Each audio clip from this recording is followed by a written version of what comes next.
This is a piece of research that Canon has been involved with over the last 20 years or more. And it shows the relationship between world economic growth, that's the gray column, and the blue line is the bottom line profit growth of the world's 2,500 largest companies that make up the MSCI All World Index. It doesn't correspond one-to-one, but it rhymes. That when the one breathes in, the other breathes in. So there's a high correspondence, a high correlation. In fact, about 2/3 of the movement in this bottom line is explained by the gray column.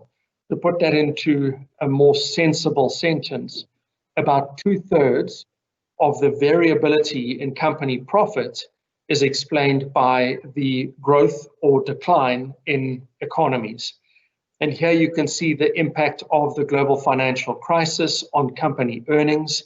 And here is our anticipated impact of the 5% decline in GDP on the world's largest companies' earnings. You can read this against the right-hand axis. It's a shrinkage in company earnings of about 60%. So if you anticipate your earnings are going to fall by as much as 2/3, you are not alone in that experience. And if you're doing better than -60, you're doing better than the world's 2,500 largest companies. There are some sectors that are going to experience substantially bigger impact than others. Hospitality, retail, real estate are obvious cases in point. In the same breath, we anticipate that the recovery in the world economy in 2021, which looks like about a 4% growth rate next year, will also correspond with quite a big rebound in earnings. And this is what's being spoken about as the V-shaped recovery. I'll come back to this in a moment. Let's do the same thing for South Africa. So Canon's done the same work on South Africa. The gray column is South Africa's economic growth, and this thin greenish line, I think my wife would be proud if I told you this is turquoise. This turquoise line breathes in and out with economic performance. And so here again, well, first you've got the Zuma years. You can see that for the bulk of the last 10 years, there's almost no gray columns. South Africa's economic growth has been missing in action. And with that, South African companies have really been struggling to achieve economic growth. If you read this turquoise line against the right-hand axis, South Africa company earnings have been flatlining for the better part of 10 years. Maybe more of that for another time.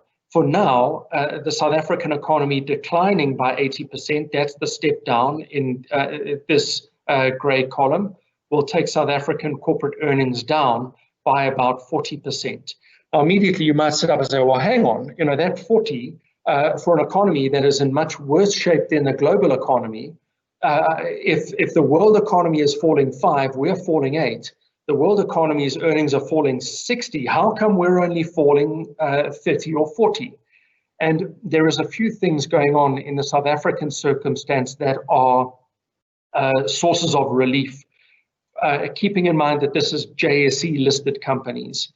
So the first aspect is about 2/3 of JSE reported earnings are dollar-based. At the start of the year, the rand was 14 to the dollar. It seems like another world, another lifetime. But at the start of the year, the rand was 14 to the dollar. It's now trading around 17. So through that, there is a pull-through relief mechanism, and that your same dollar earnings or even your depressed dollar earnings are going to be multiplied by 17, not 14. The second is the commodities sector, although substantially smaller today than it was 10 or 20 years ago on the JSE, is still an important contributor to JSE earnings. And commodities have experienced a big recovery from the dark days of March. And through that, you have got a bounce up in commodity prices multiplied by a weaker rand. And so there's a relief mechanism there. And then the Naspers effect, that Naspers makes up 1/5 of the JSE, and Naspers is not reporting the performance of the South African economy and process also. They're reporting the performance of China generally, specifically in the world more generally. So they're not really capturing the South African experience. Be that as it may, what it doesn't change is the South African circumstance is tough. At the earnings level, at the economy level, and at the company level. And without delving into or dwelling on any of these, we've already seen a proliferation of companies going into business rescue.